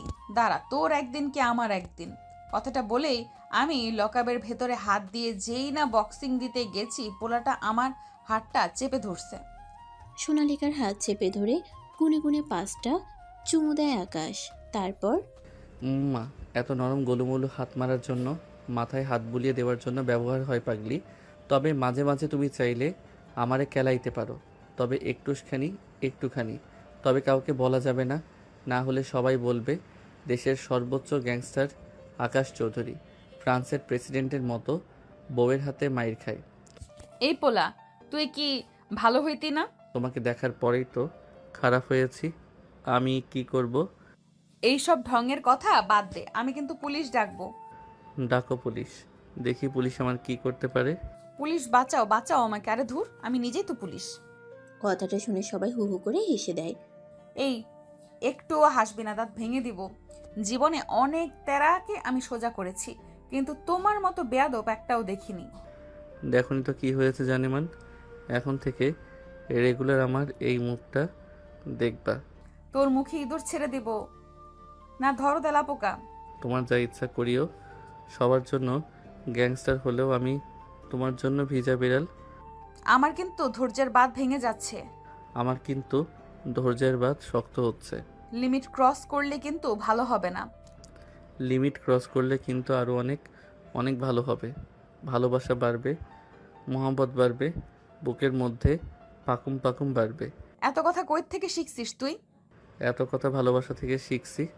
তোর ভালোবাসার খেতায় আগুন। আমার জামাই আছে, আমি বিবাহিত। কথাটা শুনে আশেপাশের সবাই যেন কিছু সময়ের জন্য থমকে যায়, একে অপরের দিকে তাকাতাকি করতে থাকে। এর মাঝেই হুট করে যাকে ভালোবাসি তার ব্যাপারে খোঁজ নেব না, তা এ কি হয়? তোমার 10টা জামাই থাকলেও তুমি আমার সোনা পাখি। সত্যি আমি বিবাহিত। আরও 2টা করো না, তাতে আমার কি সমস্যা? আমার সমস্যা হচ্ছে তোমাকে ভালোবাসি, এখানে তো বিবাহ সম্পর্ক নেই। বুঝলাম না তো ব্যাপারটা। বুঝলাম তো আমি ব্যাপারটা, বলতেছি যে ম্যাডাম, এত সুন্দর করে মিথ্যা বললে সবাই বুঝে ফেলবে। একটু শক্ত করে বলো যাতে সবাই বিশ্বাস করে। যাকে ভালোবাসবো সে বিবাহিত কিনা এইটুকু অন্তত খবর কি আমি নিব না? তুই আমার ব্যাপারে খোঁজ খবরও নিয়েছিস? যথা আজ্ঞা মেরে প্রিয়ারকা বাচ্চার মা। তোর মুখে ঝামা ঘষে দেব শালা হারামখোর। কিছু আটকায় না তোর মুখ দিয়ে, যা আসে তাই বলিস। কি মধুর বকা দিলে গো, আমার বুকের মধ্যে লাড্ডু ফোটে। ওরে আমি পাগল হয়ে যাব, কেউ আমাকে ধরো। ম্যাডাম কোনো সমস্যা হয়েছে কি? এদের লকাবে ঢুকে এমন মাইট দিব যেন আজীবন মনে থাকে। This is my order. Madam আমি পারবো না, আপনি নিজে মারেন। আমি তোমাকে অর্ডার করছি না। এনাদের বাদে অন্য কাউকে বলেন মারতেছি। এনাদের মারলে বাইরে বেরোলে আমার টুনটুনি কেটে দিবে। আর না মারলে আমি তোমার চাকরি খেয়ে দিব। একটা চাকরি গেলে কষ্ট করলে আরও পাবো, কিন্তু টুনটুনি হারালে কোনোদিন আর পাবো না। ভবিষ্যতে আমার বউ আমাকে না পেয়ে পরকীয়া করবে। না ম্যাডাম, আপনার যা ইচ্ছা করেন, আমি আপনার এই অর্ডার মানতে পারবো না। হাবিলদারের বাচ্চা হাবিলদার। ও না, ফুল সোনা পাখি, তোমার সাদা পরীর মতো মুখে রাগলে রক্ত জমে গেলে তো খারাপ দেখা যায়। তুই তোর কথা কিন্তু লিমিটের মধ্যে বলবি। কথাটা বলে রাগে গজ গজ করতে করতে নিজের ডেস্কে ফিরে যায় সোনালিকা। তারপরে ওখানে 30 সেকেন্ড মতো ওয়েট করে সাইড রুমে চলে যায় রেস্ট করার জন্য। রুমে গিয়ে দরজা লক করে দেয়। আসলে সাইড রুম হচ্ছে প্রত্যেকটা থানায় আলাদাভাবে কিছু রুম করা থাকে পুলিশ অফিসারদের রেস্ট করার জন্য বা ঘুমানোর জন্য। সোনালিকা এদিকে কিছু করতে না পেরে রাগে আগুনের মতো ফুলতে থাকে। সে আর দেরি না করে সরাসরি পুলিশ কমিশনারকে কল দেয়। হ্যাঁ সোনালিকা বলো। চাচ্চু, ওই যে আমাদের এই এরিয়ায় আকাশ নামে একটা ছেলে আছে না, গুন্ডা টাইপের, ওরে কালকে ধরে আনছি। চোখের সামনে অনেকগুলো হত্যা করেছে। আমার সাথে এখন প্রচুর পরিমাণে বেয়াদবি করতেছে। ওর বিরুদ্ধে কি কোনো ব্যবস্থা নেওয়া যায় না? আমার ধৈর্যের বাঁধ ভেঙে গেলে এমন মারবো, পা ভেঙে ফেলবো কিন্তু। দেখো তোমার ব্যাপারটা বুঝতে পারছি, তবে সব জায়গায় আমরা সব কিছু করতে পারি না। কিছু কিছু জায়গায় আমাদের নিয়ম রেস্ট্রিকশন থাকে, আইনেরও বাইরে আমাদের কিছু করার থাকে না। ওই জায়গায় ওর হাত উপর মহল থেকে মন্ত্রী মিনিস্টার থেকে বড় বড় পর্যায়ে এসপি স্যার পর্যন্ত ওকে ভয় পায়। ওর এত পাওয়ার, সে জায়গায় আমরা ওর কিছুই করতে পারবো না। আমার কাছে যতটুকু খবর আছে আজকের মধ্যে ওদের জামিনের পেপার নিয়ে যাবে থানায়, ওটা অ্যাপ্রুভ করে বের করে দিও। আর এসব ঝামেলায় আশেপাশে না থাকাই ভালো, ওইসব মানুষ ভালো হয় না, সাবধান। আচ্ছা ঠিক আছে বলে আমি ফোন রেখে দিলাম। কিন্তু আমার সারাটা শরীর দাও দাও করে জ্বলতেছে রাগে। আমার চাকরির জীবনে কখনো এমন পরিস্থিতিতে আর পড়তে হয়নি, কিন্তু আজকে আমাকে যে পরিস্থিতিতে নামতে হয়েছে, ন্যূনতম সম্মানটুকু আমার নেই এখানে। একটা রাস্তার গুন্ডার কথায় সকলে ওঠা বসা করতেছে, যে কিনা চোখের সামনে দিয়ে দুপুরে মানুষ মারে, আবার প্রশাসন সেটা প্রশ্রয় দিয়ে লুকিয়ে যায়। এদের মতো গ্যাংস্টারদের না থামানো গেলে আমাদের দেশটা কিভাবে চাঁদাবাজি মুক্ত হবে, কিভাবে দেশে আইন প্রতিষ্ঠা হবে, কিভাবে ন্যায্য বিচার হবে? এরা থাকলে তো কখনো ন্যায় বিচার সম্ভব না। কি যে একটা অবস্থা। এভাবে দেখতে দেখতে 5টা ঘন্টা চলে যায়। 5 ঘন্টা পর থানায় যৌথ নিয়মে কিছু লোক নিয়ে তাদের মধ্যে প্রবেশ করে, আর থানার বাইরে শত শত লোক মিছিলে আকাশের নামে স্লোগান দিতে থাকে। এরই মাঝে একজন উকিল কিছু পেপার বের করে। ম্যাডাম, এই যে ওনাদের জামিনের একেবারে উপরের কোর্ট থেকে অ্যাপ্রুভ করে দিয়েছে, খুব দ্রুত ওদের ছেড়ে দিন। আপনাদের মতো কিছু টাকাওয়ালা উকিল, টাকালোভী উকিল এবং টাকালোভী কিছু উপর পর্যায়ের লোক আছে, যার ফলে হাজার হাজার অন্যায় অপরাধ, খুন, গুম করেও এইভাবে অপরাধীগুলো ছাড়া পেয়ে যায়। দেখেন, আপনি কিন্তু আমার শ্বশুরের সুন্দর, ন্যায়পরায়ণ, সুযোগ্য ব্যক্তিকে আঘাত করতেছেন। আমি কিন্তু আপনার নামে মানহানির মামলা করব। এই উকিল গলা নিচে করে কথা বল, এর ওনার কাছে মাপচা ব্যবহারের জন্য। আচ্ছা ভাই, আপনার এক কথাতে আমি সব বলতে পারি। ম্যাডাম আমাকে ক্ষমা করবেন, আপনি আমাকে ক্ষমা না করলে ভাই আমাকে ক্ষমা করবে না। আপনার পা ধরলেও ধরতে রাজি আছি, আপনি আমাকে মাফ করবেন। আমি আপনার মতো আর ভাই আর স্নেহ পাবো না, প্লিজ মাফ করে দিন আমার ব্যবহারের জন্য। হয়েছে হয়েছে, মাফ করে দিয়েছি। হাবিলদার, লিস্ট ধরে সবাইকে ছেড়ে দাও। একে একে লিস্ট করে সবাইকে ছেড়ে দেয়। বাকি থেকে যায় আকাশ। আপনি বের হন না কেন? আমার জামিন হয় নাই তাই বের হইনি। আপনার মতলব কি বলেন তো? সবাইকে বের করলেন আর আপনি নিচে থেকে যাচ্ছেন। ম্যাডাম, ওনার ব্যাপারে কোর্ট থেকে রেস্ট্রিকশন আনছি, ওনাকে এখান থেকে কোথাও ট্রান্সফার করা যাবে না। ওনার জামিন আপাতত 2 মাস পরে মঞ্জুর করা হয়েছে। What the fuchka? টক দিয়ে ফুচকা কিন্তু অনেক মজা। প্রতি উত্তরে সোনালিকা আকাশের দিকে ভ্রুকুচকে তাকায়। এরপরে আকাশ রবির কানে কানে বাইরে সবাইকে কন্ট্রোলে রাখার সকল কিছু বলে দেয়, যেভাবে তার এখানে থাকা অবস্থায় বাইরে সবাইকে বুঝিয়ে বলতে হবে, যাতে বিশৃঙ্খলা সৃষ্টি না হয়। সবকিছু বুঝিয়ে দেওয়ার পর একে একে সবাই থানা থেকে বিদায় নেয়। আকাশের নামে স্লোগান দিতে দিতে সবাই আকাশের অফিসের দিকে যেতে থাকে। এইভাবে চলে যায় ঘন্টা দুয়েক। চুপচাপ সোনালিকা তার ডেস্কে বসে ভাবতে থাকে। কিছু সময় পর সোনালিকা উঠে লোকালের মধ্যে যায়। এত সময় আকাশ দেওয়ালের সাথে হেলান দিয়ে বসেছিল। সোনালিকার আশা দেখে সে উঠে দাঁড়ায়। সোনালিকা আকাশের কলার চেপে ধরে দেওয়ালের সাথে চেপে ধরে বলতে থাকে, এই তুই চাইলে চলে যেতে পারতি, আর কেউ বুঝুক বা না বুঝুক আমি এতটুকু বুঝছি তুই এখানে কেন থাকলি, তোর মতলবটা কি? সত্যি সত্যি উত্তর দিবি কিন্তু। মজা বলবো? হুম। এখানে থাকলে 12 ঘন্টা অন্তত মন ভরে তোমাকে দেখতে পারবো, আর বাইরে বেরোলে তোমাকে দেখার জন্য একবার এখানে একবার ওখানে ছুটে বেড়ানো লাগবে। মন ভরে দেখতে পারবো না তাই। তুই যা করছিস এই সকল আবেগ, ভালোবাসা না, বুঝছিস? আবেগ কেটে গেলে তোর সব ভুল ঠিক হয়ে যাবে। এসব বাদ দিয়ে ভালো পথে ফিরে। আজ পর্যন্ত এই আবেগটা কোনো মেয়ের প্রতি জাগেনি, তোমার প্রতি জাগিয়ে রাখি। দেখ তুই কিন্তু আমাকে অনেক খারাপ পরিস্থিতিতে ফেলতেছিস, আমাকে শান্তিময় থাকতে দে। আমি তো তোমার কোনো সমস্যা করিনি। তোর কাছে আশেপাশে থাকলে মনে হয় তোর গা থেকে হাজার মানুষের কান্নার শব্দ আসতেছে, হাজারটা মানুষের রক্ত লেগে আছে তোর শরীরে। তো অত্যন্ত জঘন্য একটা মানুষ তুই। তুমি যা কিছুই আমাকে বলবা আমি চুপচাপ তা মেনে নিব। তবে তোমার আমার ব্যাপারে জানা কিছুটা ভুল আছে। অবশ্যই আমি খারাপ। তাদের সাথে যারা দুর্নীতিগ্রস্ত সাধারণ মানুষের সব কিছু আত্মসাৎ করে, অবশ্যই আমি তাদের জন্য ভালো।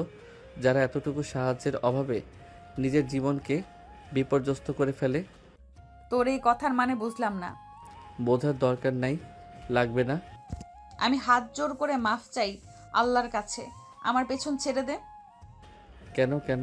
তোমাকে কি একবারও বলেছি যে আমাকে ভালোবাসতে হবে? তোমার ইচ্ছা হলে বাসবে, না হলে না বাসবে। আমি আমার মতো ভালোবেসে যাব। মনে রাখিও, ভালোবাসি বলে এত সব প্রশ্রয় করি। একটা মেয়েকে তোমার এই পর্যায় থেকে উঠিয়ে নিয়ে যাইতে আমার 1 মিনিটও সময় লাগবে না। এই জন্যই তোদের মতো মানুষরা ভালোবাসার যোগ্য না, অত্যন্ত জঘন্য দুর্গন্ধযোগ্য ডাস্টবিন তোরা। তোদের ঘৃণা করা যায় কিন্তু কখনো মাফ করা যায় না। তুমি যেমনটা মনে করো। এভাবে দেখতে দেখতে দিনের পর দিন চলতে থাকে। প্রতিদিন সোনালিকা থানায় আসে এবং তার ডেস্কে কাজ করতে বসে। আকাশ অপলক দৃষ্টিতে সোনালিকার দিকে তাকিয়ে থাকে। তার চোখের পলক যেন কিছুতেই পড়ে না। মাঝে মাঝে সোনালিকা এগুলো দেখে অস্বস্তি ফিল করলেও দেখেও না দেখার ভান করত, যেন সে কিছু দেখছে না। কিন্তু লুকিয়ে লুকিয়ে সব কিছুই ফলো করতো সে। আর অন্যদিকে আকাশ আপন মনে শুধু ওকে দেখেই যেত। এটাই হয়তো ভালোবাসা। হুট করে কারো মায়া আবদ্ধ হলে তাকে না পেলেও কাছ থেকে দেখে যাওয়ার যে শান্তি, সেটা পৃথিবীর আর কোনো ভালোবাসাই নেই। আসলে ভালোবাসা অনেক সুন্দর, কাছ থেকে হোক কিংবা দূর থেকে। এভাবে দেখতে দেখতে একটা মাস 13টা দিন চলে যায়। এতগুলো দিনে প্রতিদিনের রুটিন নেই একই রকম। তবে আকাশের এখানে থাকতে কোনো অসুবিধা হয়নি। সে এখানে সবসময় ভিআইপি সুবিধা পেত। তার যখন যা লাগতো সবই দেওয়া হতো। এভাবেই চলতে থাকে। আরও 3টা দিন চলে যায়। একদিন রাত্রে আকাশ সোনালিকার কথা ভাবতে ভাবতে ঘুমিয়ে যায়। রাত বাজে 3:12, ছুঁই ছুঁই কিংবা এর আশেপাশে। এডিটর এখান থেকে কোনো মিউজিক ব্যবহার করবা না, এটা ইসলামিক দৃশ্য দেখানো হবে। আকাশ হুট করে দেখতে পায় ডান দিকে মাটি, বাম দিকে মাটির নিচে মাটি, উপরেও মাটি দিয়ে চাপা দেওয়া ছোট্ট একটা ঘর এসে আবদ্ধ। অন্ধকার, কিচ্ছু দেখা যায় না। সে যে চিৎকার দিবে তার গলা দিয়ে আওয়াজ বের হচ্ছে না। এরই মাঝে একটা খুব দীর্ঘ আলোর ঝলকানি দিয়ে তার চোখের দৃষ্টিতে। তখনই, তোমার রব কে? তোমার দিন কি? তোমার নবী কে? এগুলো কি? কেন আমি উত্তর দিব? দ্রুত উত্তর করো। কেউ একজন ছিল, আমি তার নাম শুনেছি, মনে করতে পারছি না। আমার দিন কি যেন? আমার কিছু মনে আসতেছে না। কথাটা বলার সাথে সাথে আকাশ বিকট একটা শব্দ শুনতে পায়। আর সেই আগ্নেয়গিরি লাভার থেকেও ভয়ানক আপনার মধ্যে ডুবে যেতে থাকে। তার যেন সারা শরীরের মাংস হাড্ডি সব গলে গলে পড়তে থাকে। বারবার চিৎকার করতে থাকে যাতে সে মারা যায়, কিন্তু শুধু কষ্টই পেতে থাকে। প্রতিবার একটু থেকে একটু বেশি, কিন্তু কম না। আজকে চিৎকার করে তোমার আর উপকার হবে না। প্রতি মসজিদে আজানে তোমাকে ডাকা হতো, তুমি কি শোনোনি? অন্যের প্রতি জুলুম করতে তোমার হাত পা কাঁপেনি? প্রতিনিয়ত অন্যায় করে গেছো, অন্যের হক মারতে। বেহায়াপনা, যত ধরনের পাপ আছে তুমি করতে। তোমার কি স্মরণে আসেনি আল্লাহ ক্ষমতাশীল? যত অন্যায় করো না কেন তার কাছে মাপ চাও, সে মাফ করবে। মাফ করার জন্যই বসে আছেন তিনি। তিনি অত্যন্ত দয়াশীল। আজ যখন সময় শেষ, তোমার এই চিৎকার কোনো কাজে আসবে না। পৃথিবীর জীবনটা একটা সময় শেষ, কিন্তু এটা তো অনন্তকাল, যার কোনো শেষ নেই। অনন্তকাল কষ্টের থেকেও তীব্রতর কষ্ট ভোগ করার জন্য তুমি প্রস্তুতি নাও। আস্তে আস্তে সাউন্ডটা বিলীন হয়ে যায়। অন্যদিকে জোরে জোরে চিৎকার করে আল্লাহর কাছে সাহায্য চাইতে থাকে, কিন্তু ততদিনে আরও সে রাজি মুখ ফিরিয়ে নিয়েছে। নাউজুবিল্লাহ। এই জন্যই আল্লাহ বলে, আজ তোমরা আমার কথা শুনতেছো না, কালকে ওই বিচারের দিনে আমি তোমাদের ভুলে যাব। তুমি দিনে দুপুরে অন্যায় করবে, অন্যের সাথে জুলুম করবে, অন্যের হক মারবে, চাঁদাবাজি করবে, সুদ খাবে, দিনে দুপুরে নিজের শক্তির জাহির খাটিয়ে অন্যকে পৃথিবী থেকে বিদায় করবে। এই বিদায়টাই কি শেষ বিদায়? এরপর আর শুরু নেই? যে শুরুটা হবে ওই শুরুটা কিভাবে করবে? অবশ্যই আল্লাহ মাফ করেন, তিনি খুবই দয়াশীল। সময় ফুরানোর আগে আমাদের সবাইকে ফিরে আসতে হবে, না হয় বাস্তবতা তো দেখছেন। তখনই আল্লাহ গো! আকাশের ঘুম ভেঙে যায়। এমন জোরে চিৎকার করে পুরো থানা কেঁপে ওঠে। এত সময়ে ভোরের আজানও দিয়ে দিচ্ছে। তার চিৎকার শুনে সবাই দৌড়াদৌড়ি করে এখানে আসে। আর হাউমাউ করে কাঁদতেছে আকাশ। তার শরীর কাঁপা যেন কোনোটাই কমতেছে না। এডিটর, এবার মিউজিক দিতে পারো, এখন থেকে স্যাড মিউজিক দিলেই ভালো হবে। এভাবে দেখতে দেখতে সকালটা চলে যায়। এত সময় রবির কাছে খবরটা চলে গেছে। 10টা বাজতে বাজতে রবি তাদের উপর পর্যায়ে যারা আছে তাদের ধরে আকাশকে বের করে আনে। আকাশ চুপচাপ চলে আসে। আকাশ তার অফিসে এসে নিজের নিজস্ব ডেস্কে বসে থরথর করে কাঁপতে থাকে। ভাই, আপনি এভাবে কাঁপছেন কেন আর ঘামছেন কেন? এখানে বড় কোনো আলেম আছে? আমাদের বড় মসজিদেই তো আছে। আমাকে এখনই তার কাছে নিয়ে যাও। আচ্ছা। রবি আকাশের অবস্থা দেখে আর কোনো কথা বাড়ায় না, চুপচাপ হুজুরের কাছে নিয়ে যায়। হুজুর আকাশের কাছ থেকে সমস্ত ঘটনাই শুনে বলতে থাকে, তোমার ধারণার বাইরে আল্লাহ কতটা ক্ষমাশীল। তিনি তোমাকে অনেক ভালোবাসে, হয়তো তার পথে তোমাকে ফিরিয়ে আনতে চাই। তাই তুমি স্বপ্নে দেখেছো, যা করছো তওবা করে তার পথে ফিরে এসো। আল্লাহর দরজা সবসময় খোলা সবার জন্য। আল্লাহ কখন কাউকে হেদায়েত দিয়ে দেয় তার কাছে আনতে তিনি ভালো জানেন। কথাগুলো শুনে আকাশ হুজুরের কাছ থেকে চলে আসে বাড়িতে। সে আল্লাহর কাছে কান্নাকাটি করে মাফ চাইতে থাকে। আর এখন তার এক ওয়াক্ত খাইতে ভুলে যাচ্ছে, কিন্তু নামাজ পড়তে ভুলে যাচ্ছে না। এভাবে চলতে থাকে দিন। অন্যদিকে, কি ব্যাপার ম্যাম, আপনি 2 দিন অ্যাবসেন্ট, মাঝে মাঝে তো অনেক কিছু হয়ে গেছে। এসপি স্যার এসে তো ওই আকাশ নামক ছেলেটাকে ছেড়ে দিছে। যাক বাবা, আপদ বিদায় হয়েছে, শান্তিতে বাঁচা গেল। এভাবে দেখতে দেখতে 3টা মাস চলে যায়। এই 3 মাসে সোনালিকা আকাশকে খুব করে মিস করতে থাকে। প্রতিনিয়ত আকাশের দুষ্টুমিগুলো তার মনে পড়তে থাকে। এর আগে কেউ কখনো তার সাথে এমন দুষ্টুমি করেনি। এবার নিজ থেকেই সোনালিকা আকাশকে খুঁজতে থাকে, কিন্তু আকাশের আগের অফিস বন্ধ করে দেওয়া। কোথাও যেন শহরে তার কোনো অস্তিত্ব নেই। একদিন হুট করে টিভিতে বড় করে প্রেস মিটিং হয়। ব্রেকিং নিউজ, আন্তর্জাতিক বিখ্যাত গ্যাংস্টার আকাশ চৌধুরী, আজ থেকে তিনি নাকি সকল গ্যাংস্টার জগৎ থেকে সরে যাচ্ছে। তার সাথে আমরা সরাসরি লাইভে চলে যাচ্ছি, তিনি লাইভ করছে। আসসালামু আলাইকুম, আশা করি সবাই ভালো আছেন। অনেকে আমার উপর আক্ষেপ খুব নিয়ে আছেন, আবার অনেকেই আমাকে খুব ভালোবাসেন। আমি কখনো বলবো না আমি ভালো, আমি খুব করে খারাপ এবং জঘন্য একজন মানুষ। আমার জন্য দোয়া করবেন, আমি যেন ভালো হতে পারি। আমি আমার জীবনে আপনাদের সাথে নিজের ইচ্ছায় অনিচ্ছাকৃতভাবে যদি কোনো অন্যায় করি, পাপ করি, তার জন্য আমি ক্ষমা প্রার্থী। আমি হাত জোর করে আপনাদের কাছে মাপ চাচ্ছি, আমাকে আপনারা মাফ করে দিবেন। যদি আমি অসহায় মানুষের জন্য লড়ে যেতাম, একজনের উপকার করতে গিয়ে অন্যজনের ইচ্ছাকৃত বা অনিচ্ছাকৃত ক্ষতি হতো। আবার নিজের জন্য অনেক ক্ষতি হয়েছে মানুষের, যা আমি উপলব্ধি করতে পেরেছি।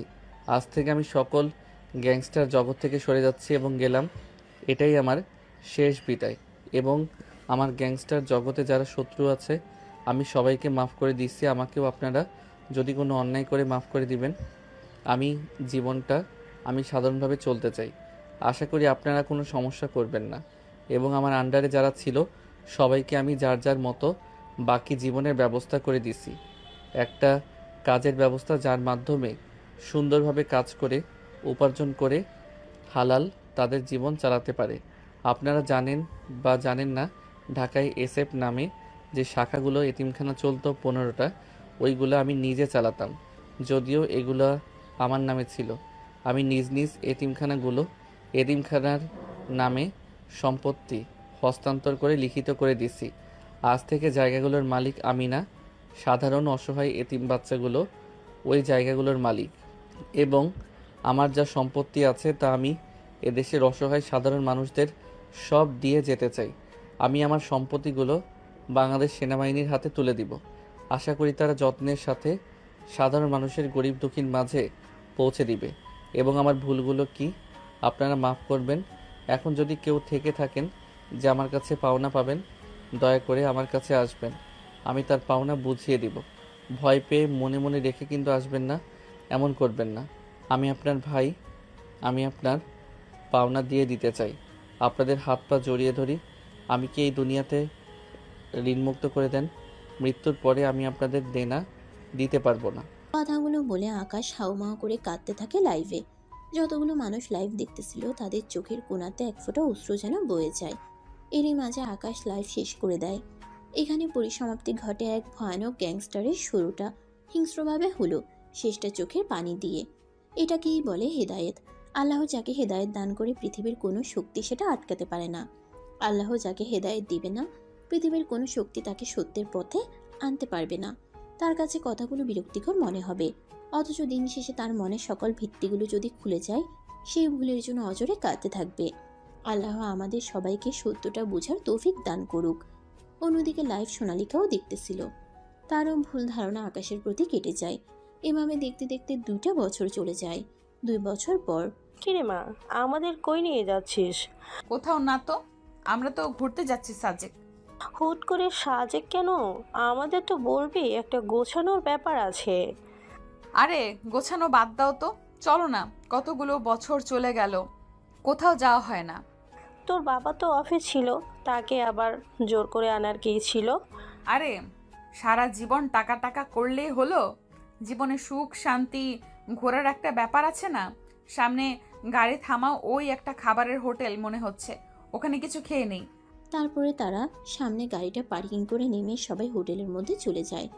তারপরে হাত ধুয়ে কালা ভুনা আর সাদা ভাত অর্ডার করে। কিছুক্ষণের মধ্যে অর্ডার চলে আসে। একজন এসে খাবার দিয়ে যায়। খাবার খেয়ে বিল দিতে গিয়ে সোনালিকার যেন চক্ষু চড়ক গাছ।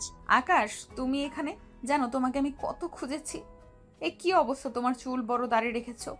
চুল বড় রাখার জন্য যা বাবরি চুল আর দাড়ি তো একটা পুরুষের সৌন্দর্য। আর আপনি আমাকে কি জন্য খুঁজছেন? তোমাকে কি জন্য খুঁজছি বুঝছো না তুমি? আস্তাগফিরুল্লাহ, দয়া করে আমার সামনে থেকে সরে যান। আমি পরপুরুষ মেয়ের দিকে তাকাতে পারবো না। যে ছেলে আমাকে দেখার জন্য মাসের পর মাস জেলে পড়েছিল, আজকে সেই ছেলের বিরহে আমি পাগল। আর ওই ছেলে আমাকে সামনে দেখেও দেখতেছে না। দেখেন, আপনি যে ছেলেকে চিনতেন ওইটা আর বর্তমানে এটা সম্পূর্ণ ভিন্ন। যাই হোক, এখানে কি করো তুমি? সব কিছু ছেড়ে বাবা মাকে নিয়ে নিরিবিলি একটা জায়গায় চলে এসেছি, যেখানে আমাকে কেউ চেনে না। এই ছোট্ট হোটেলটা দিছি, সবাই এদিক দিয়ে যায়, মাঝে সাঝে খাই এখানে। আল্লাহর রহমতে ভালোই বেচাকেনা হয়। আমাদের রিজিকের ব্যবস্থা খুব ভালোই হয়। মা ঘরোয়াভাবে রান্না করে, আমি আর বাবার সাহায্য করি। আর একটা ছেলেকে রেখেছি, ও টুকিটাকি কাজ করে। ওর পরিবারও আমার মাধ্যমে আল্লাহ ডাল ভাতে রিজিকের ব্যবস্থা করে দিয়েছে। তা এখানে রেস্টুরেন্ট না দিয়ে ভালো জায়গায় দিতে পারতে। দেখেন, এটা রেস্টুরেন্ট না, এটা হোটেল। বড়লোকদের খাবার যেখানে বিক্রি হয় সেটা রেস্টুরেন্ট বলে, আর গরিবদের খাবার যেখানে বিক্রি হয় হোটেল। আমার হোটেলটা সাধারণ অসহায় মানুষের জন্য। তোমার এই পরিবর্তন আমার অনেক ভালো লাগে। আচ্ছা, আঙ্কেল আন্টি কোথায়? আম্মু আব্বু বাইরের দিকে। আব্বু আম্মু আসো, আমি যে আকাশের কথা বলতাম না, এটাই সেই। দেখো তো, বোঝার উপায় নেই। যে ছেলেটা এত সময় হাজার হাজার কোটি টাকার মালিক ছিল, আজকে তার এই সাধারণ জীবনযাপন সত্যি ভাববার বিষয়। আর সবার দ্বারা এসব হয় না। আম্মা আম্মা আমার। দেখো বাবা, কি মনে করবে জানি না, আমি আর দেরি করতে পারবো না। এই 2টা বছর আমার মেয়ের আমি আর্তনা দেখছি। কোনো ছেলের জন্য আমার মেয়ের বিয়ের জন্য আমি তোমার কাছে প্রস্তাব রাখছি। তুমি কি আমার মেয়েকে বিয়ে করবে? দেখেন, এসব ব্যাপারে আমি কিছু জানি না, আমার বাবা মা জানে। তারা হ্যাঁ বললে হ্যাঁ, না বললে না, এর বাইরে কিছুই না। আর তাছাড়া আমি কোনো পুলিশ মেয়েকে বিয়ে করতে পারবো না। বর্তমান পুলিশের হাত ধরে সব থেকে বেশি অন্যায়। আরে পাগল, আমার যেদিন তোমার লাইভ দেখেছি তার পরের দিনই আমি চাকরি ছেড়ে দিয়েছি। যে পোশাক নিয়েছিলাম মানুষের উপকার করতে, তার বদলে উপর মহলের প্রভাবে শুধু মানুষের উপকারের সাক্ষী হতে হচ্ছিল। চাইলেও কিছু করতে পারছিলাম না, তাই রাগে ক্ষোভে ঘৃণায় ছেড়ে দিয়েছি। কথাটা শুনে আকাশ একটা মুচকি হাসি দেয়। এরই মাঝে আকাশের বাবা মা চলে আসে। সোনালিকার বাবা মা আকাশের বাবা মায়ের কাছে বিয়ের প্রস্তাব দেয়। প্রথম দিকে বড়লোক জায়গা দেখে রাজি হচ্ছিল না তার মা বাবা, কিন্তু সোনালিকার জোড়াজুড়ি কান্নাকাটি এবং তাদের বাবা মায়ের অনুরোধ দেখে তারা রাজি হয়ে যায়। তারপর কিছুদিন এভাবে চলে যায়। কিছুদিন পর ছোট্ট করে ঘরোয়াভাবে তাদের বিয়ে হয়। বিয়ে শেষে মসজিদে খেজুর ছিটানো হয়। তাদের বিয়ে শেষ করে আজ তারা বাসর ঘরে। কি ব্যাপার হিরো সাহেব, তোমাকে আগের থেকে এখন অনেক হ্যান্ডসাম লাগে জানো। মাশাল্লাহ, তোমাকে পেয়ে আমি অনেক লাকি। অজু করা আছে? না, দাঁড়াও, অজু করে আসি, তারপরে আমি অজু করে আবার রুমে প্রবেশ করি। চলো দুজনে একসাথে 2 রাকাত নফল নামাজ পড়ে আল্লাহর কাছে আমাদের নতুন জীবনের উদ্দেশ্যে সাহায্য চাই। আমরা যেন একে অপরের মৃত্যু পর্যন্ত হাত ধরে বাঁচতে পারি। অনেক সুখে যেন আমাদের জীবনটা পার হয়। চলো আমরা আমাদের নতুন জীবনে পদার্পণ করি। তারপর আমি আর আকাশ ভালোই ভালোই নামাজ শেষ করে মোনাজাত করি। আমাদের নতুন জীবন যেন ভালোভাবে সুন্দরভাবে কাটাতে পারি। তারপরে আমরা কিছুক্ষণ গল্প করি, একে অপরকে হাসাই। এরপরে আমরা মধুর মিলনে আবদ্ধ হই, যা শুধুমাত্র একটা স্বামী এবং স্ত্রীর জন্য প্রযোজ্য হালাল সুন্দর অনুভূতি, যা একজন স্বামী স্ত্রী বুঝতে পারে। আলহামদুলিল্লাহ, আমি আমার বউকে নিয়ে অনেক ভালো আছি। আপনারা দোয়া করবেন যাতে আমাদের ভালোবাসায় নজর না লাগে কারোর। আমি দোয়া করি আপনাদের ভালোবাসায় বরকত হোক, কারণ নজর না লাগুক। আর কি, আজকের গল্পের লাস্টিংটা একটু ইউনিক করলাম, সত্য দিলাম। প্রতিটা গল্পের উদ্ভট বানানো কাহিনীর থেকে বাস্তব দিয়ে আজকে না হয় সাজিয়ে দিলাম। এমনই রে ভাই, আমাদের জীবন অতি সংক্ষিপ্ত, তাই আমরা যদি পরকালের দিকে নজর না রেখে দুনিয়াবি হয়ে যাই একদম, এটা আমাদের ভয়াবহ ধ্বংসের কারণ। আমাদের অবশ্যই আল্লাহর প্রতি সহনশীল হয়ে তার দেওয়া প্রতিটা দায়িত্ব পালন করা উচিত, তাহলে এমনিতেই আমাদের জীবন সুন্দর হয়ে যাবে। আমি জানি আজকের গল্পের লাস্টিং কিছু মানুষের পছন্দ হবে না, কেননা তারা বাস্তবতা সত্যকে বিশ্বাস করতে চায় না। এটা ঠিক ততদিন এগুলো বিশ্বাস করবে না যতদিন না এরা মারা যায়। দোয়া করি আল্লাহ হেদায়েত দান করুক। একটা কথা আছে না, কিছু মানুষের অন্তর থাকতেও তারা তা দেখতে পায় না কালো। তো আজকে বিদায় নিয়ে ভালো থাকবেন, নিজেকে নেবেন, সৎ পথে থাকবেন, কখনো অন্যের ক্ষতি করবেন না, পারলে উপকার করবেন। দিন শেষে আপনি জিতে যাবেন। সমাপ্ত।